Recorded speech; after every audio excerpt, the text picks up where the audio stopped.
Hello and welcome to the Ruby and Roses channel. My name is Addie, and in today's tutorial I am going to be sharing how I weave in ends. So as you can see, I've selected quite a few different projects.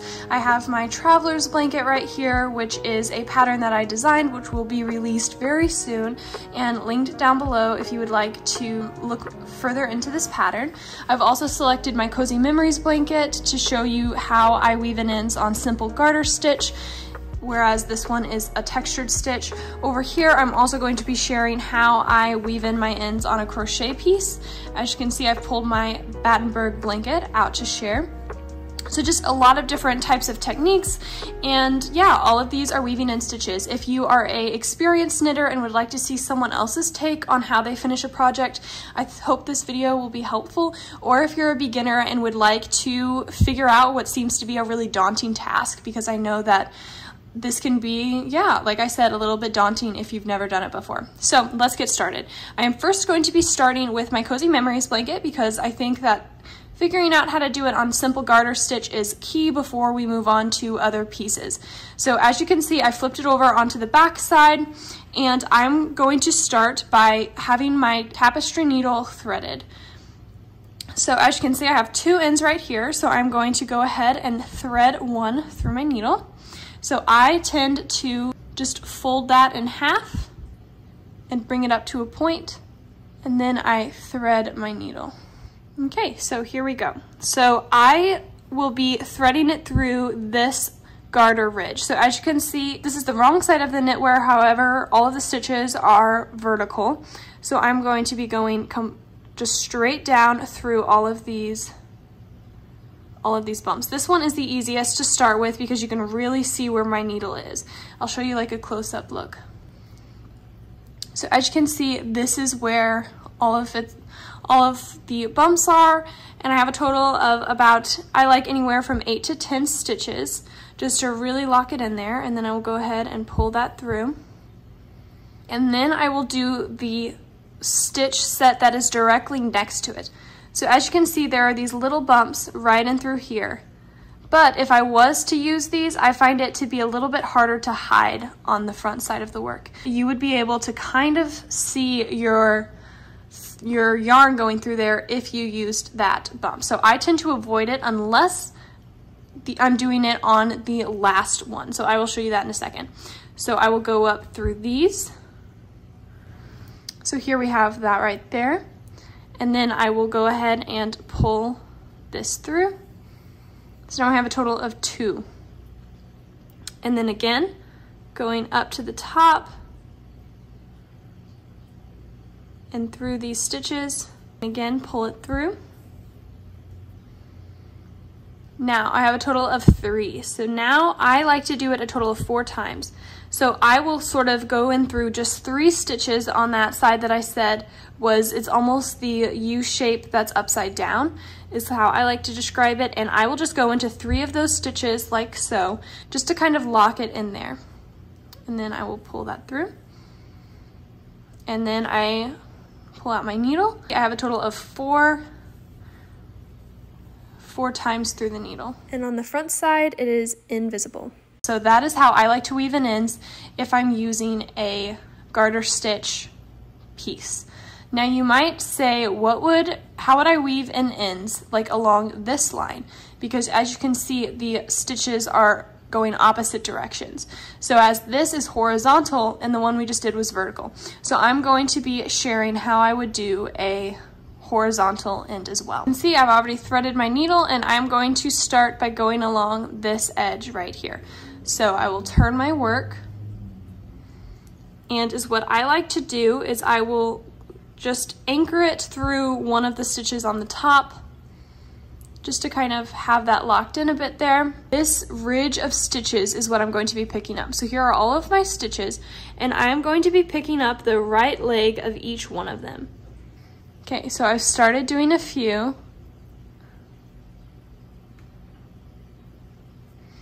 So it is that right leg. So now we have that right leg all the way through for several stitches. Now we will pull that through. And again, it is invisible. So now I will go ahead and do that for the next 2 rows under here. So this row of stitches and this row of stitches, and then once I'm about ready to do my lock for the 4th row, I will go ahead and show you that.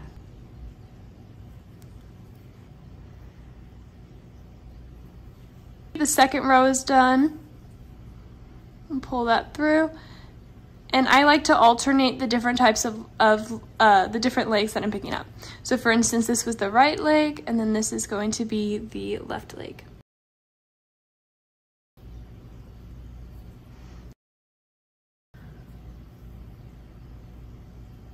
So now that all 3 are complete, I'm going to do my final lock row. So if you'll notice, I did my first 2 right in between these 2 garter ridges, my second one in between the 2nd and 3rd garter ridge, and then the last one between the 3rd and 4th. So I find that that just keeps it from getting too many stitches closed up in that area if I have the ability to utilize this entire garter stitch panel. Sometimes I don't have that option though. So if you'll notice where I put my needle, I went back into the top of the stitches in the garter ridge compared to where I did my last stitch. So my last row is directly underneath that, and then I just did 4 stitches, and I will pull that through, and then I will snip that end right here. And I like to leave about 1/8 of an inch just because it will slightly pull during blocking, just like that. So that is how I weave in ends on my Cozy Memories blanket. And I'll go ahead and snip this one as well. The next project I'm going to be sharing is my Traveler's Blanket. I'm hoping this one will be slightly easier to see since it's not fingering weight. It is a DK weight blanket. So the tricky part is that I have these ends, and the only place that I am going to be able to weave them in is in these 3 garter ridges of my Kana colorway. It does not give me much to work with. I don't have this entire garter stitch panel because that would be visible. So with that being said, I'm going to flip it over to the wrong side. But the first thing I like to do is, as you can see, these stitches right here, let me give you a closer look. These stitches right here have been pulled by this strand. So sometimes that happens when it's in your project bag, or just you might accidentally tug on one and it might tighten these stitches up. So the first thing I like to do is to kind of pull this yarn tail back through to loosen up these stitches a bit. So that's just a little tip that just before we start weaving them in and securing them, I kind of just like to make sure that it all looks good. I'm gonna kind of tug on that a bit, and as you can see, it looks a lot more relaxed, and it will be even more uniform after blocking. So now it's ready to flip that over to the wrong side, and I'm going to be starting with the top strand first. So go ahead and thread my needle. Now again, since it's sort of facing the right side of the work, I like to come back through to secure it. So I just find the top garter ridge of the contrasting color, as you saw, and then I will go ahead and do the next one as well. So now we have my end facing the correct direction. It is currently on the right side row, and it's up at the very top. I'm going to again use the very same technique that I was using on my garter stitch project. So I'm going to be picking up one of the legs of each of these stitches, and it can be sometimes difficult to grab them because it's knit at such a tight gauge. But again, I do that for about 1 inch, and you can barely see my needle. And then I pull that through.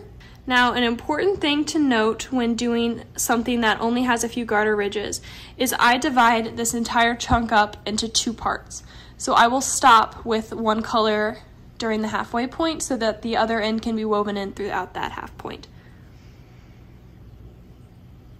Okay, that is my second one done. I kind of go like this.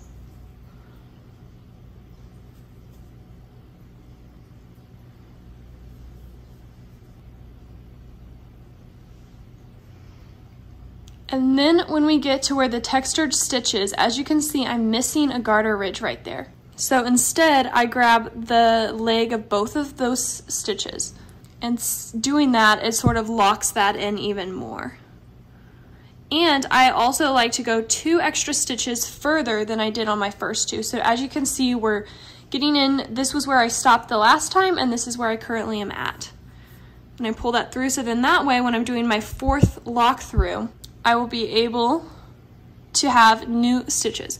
So on these, I like to go in the top, since I'm holding 2 strands of fingering weight yarn double on this blanket, I have 2 strands to pull through. So I just use 1 strand of that yarn, and that helps lock it in. And another thing, since I have 2 ends that I'm using, since it is 2 strands of fingering weight double, I pull one of them out and then go along this top strand. And again, just using 1 strand of each one. So then that reinforces it even more. So as you can see, one end is going the other way, one is going this way, and that just locks it in even further. Just to show what I did one more time, I went through this top garter ridge once, back down here once, and then on this second side one more time, 2 stitches up, back down once, pull 1 strand out from your needle, and then go up and snip. Now we'll turn it to the front side of the work so you can see if it shows. It's completely seamless. You can't see it at all unless you look really hard from that angle, but it is very much seamless, and your end is very well secured.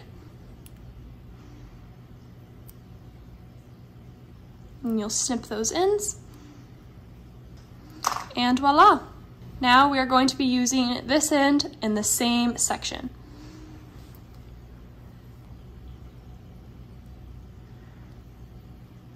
So we will start with, again, doing the topmost garter ridge that has available stitches in this color. I'll pull that through. And then this will give you a better angle. You can see how I've woven the stitches in on the top. And then over here, I will be doing something similar. And as you see, I accidentally picked up a strand of the color underneath of that, the stitch leg underneath, and that is okay. I think that that does nothing but strengthen your yarn. So sometimes if I accidentally grab, or strengthen your end, if I accidentally grab a strand that I wasn't hoping for, I sometimes just leave it if it splits the yarn. I think that adds extra stability. And we are in very close territory to our last, where our last strand went. So this is my 3rd end, pull that through, and now we are ready to lock it in. So the first top stitches of this, only that 1 strand I've caught, I will pull that through, and then pull one of these strands out and lock that one in even further. And you can also just get creative, just as long as you're not picking up, you can pick up both legs of the same stitch, as you can see here, but it's just 1 strand. So that is okay, it will not be visible. And then both ends are locked in. Flip it over. And again, it is not visible. You can only see it just a little bit, but I only think that's if you are holding it so close. My fingers are like 6 inches from the camera. This is one of my favorite methods for weaving in ends on textured stitches, or anywhere that has just a small section for you to work with. I think it just works so lovely, and throughout the entire edges of my blanket, it's worked very well. So yeah, that is how I weave in ends on my traveler's blanket and on my Cozy Memories. And that method will also work great on sweaters as well. So now we are going into my Battenburg blanket.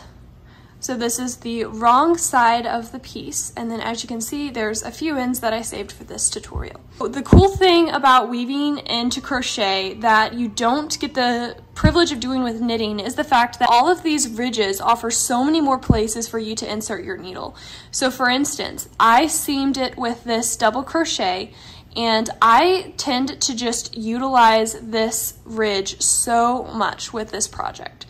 Crochet, you can hide in your ends so much easier than you could if you were using knitwear. So I will sort of explain what I mean by that. I'm only going to weave in a total of 2 ends just for the sake of time with this video. But like I said, it's a very similar technique for a lot of crochet. I have threaded my needle, and as you can see, it's coming out from that loop. So since it's coming from that loop, I'm going to be going and following the strand where the strand is going. So I will be seaming it along this ridge. I've inserted it inside of where I would have picked up my double crochet. So that is literally the most secure way I have found with crochet pieces. And you could almost do this as you crochet. However, I am a little bit of a control freak and like to do it afterwards so that I can make sure that I have it placed perfectly where I want it, and I can check the strength of my end. So I will go ahead and pull that through. Again, just doing a few stitches, and then I will actually thread it through the top.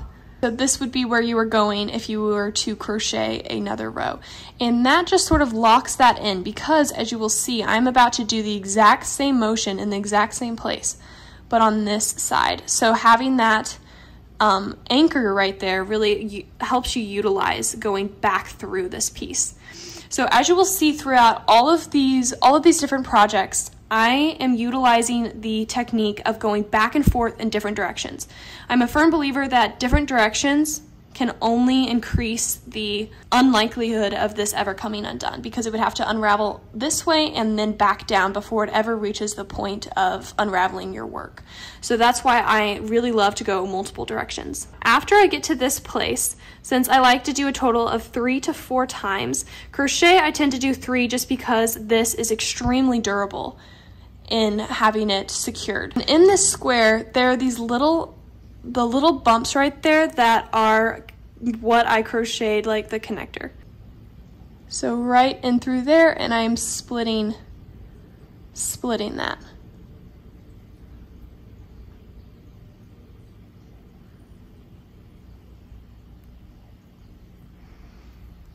I've done it a total of 7 times. Now I will push my needle back through, and then I will snip that. So let's flip it over, because I always like to show you the front side. Just that slight, you can barely see it, and it's just that one point where I threaded it through that half stitch, which I think adds, you can't even tell really when you see the whole project. So again, all of these ends, you can barely see them, which in my book, if it adds a little bit extra durability, is totally worth it. So that is one of the ends. So now I will go ahead and show you what that looks like if you're trying to weave in a colored strand instead of my contrasting color, because these can be a bit more tricky since you don't have the edge to work with. However, I still make it work. Continuing to work with this green strand, I'm going to again thread my needle. And here I'm starting again, very similar circumstances. So even though this is my contrasting color for the ridge, I am still going to utilize it. Look at how easy that was to thread through. And you know it's a really good place to put your needle when you can't see it and when it is so hard to pull your needle through. I will go in through this top stitch like I showed you before. And then I will flip that over to the other side and start again. Now that I've threaded it through these stitches, I'm going to push my needle to the back again so that when I pull it out, it comes out on the green side and not the neutral side. So now I've done a total of 2 times, and I will proceed to pick up the stitches over here. Now I want to show you something different, that if the slight visibility on the right side is something that you would not like for your own project, I have an alternate plan for doing it on crochet that is 100% hidden on the front side. And it is picking it up on the back chain of this crochet. So let me get a few going and I'll show you what that looks like. So now I didn't show you when I was threading it, but I'm going to show you what it looks like when I picked it up. It is that top chain that was visible from that front side. So I'll pull it tight So it's more visible on the back. On the front, it's completely invisible, 100%. You cannot see that in the least. So those are my tips for how to do it on crochet. I will go ahead and cut both of these ends now.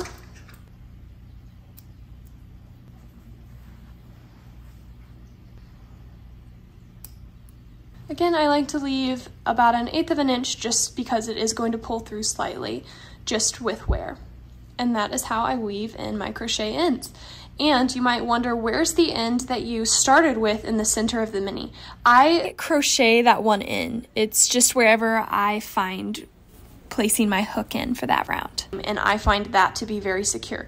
I will carry it all the way through the second round. So it's made into 2 rounds each square. So we have the first round, second round, and then third round. So I will use it all the way through the second, and then I snip it. And I have not had an end come off yet. So yeah, that is how I weave them in for crochet and knitting alike. So that is it for this tutorial. I hope you enjoyed it and learned something. Please comment down below if you have any questions. I will do my best to answer them, or if you would like to see more videos similar to this. Thank you so much for watching, and I hope you have so much fun with your knitting and crochet.